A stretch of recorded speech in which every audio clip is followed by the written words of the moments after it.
Donc ma principale rencontre, c'est celle-là, c'est le groupe MU, avec des personnalités à qui je dois beaucoup. Philippe Minguet, aujourd'hui disparu, philosophe, esthéticien,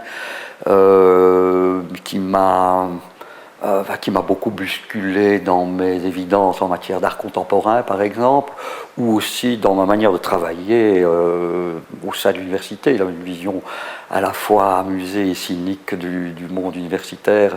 Mon grand frère Jacques Dubois, qui a développé à la suite de Bourdieu un courant très très important en sociologie de la littérature, ou encore, et parce que le groupe existe encore, nous sommes plus nombreux, la Camarde a frappé, je vous ai dit que j'étais le cadet, la grande générosité intellectuelle de Francis Edline, qui est un ingénieur et qui continue à me faire penser à la relation entre les sciences humaines et les sciences exactes, ou en tout cas les sciences de la nature.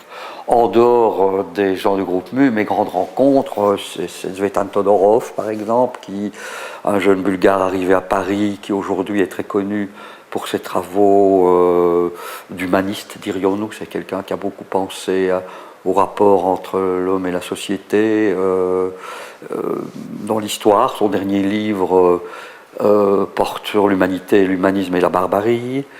Mais Todorov a commencé ses travaux avec Roland Barthes sur des questions de poétique. Et il m'a beaucoup impressionné. C'est un homme d'une énorme culture. Quelqu'un d'autre aussi que j'ai rencontré m'a aussi impressionné.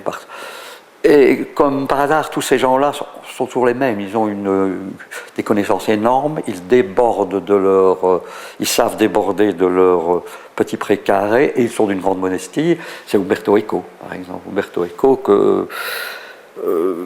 dont j'ai traduit un livre à un moment donné parce que j'estimais que pour la discipline que j'enseignais à ce moment-là, il n'y avait pas de manuel correct en français et le livre en question me paraissait être celui qui réalisait le mieux l'idéal d'un manuel. C'est un petit livre qui s'appelait Le Signe.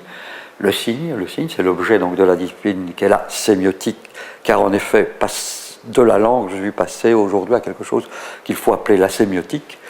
Donc Umberto Eco a aussi été une de ces rencontres importantes que j'ai faites relativement tôt.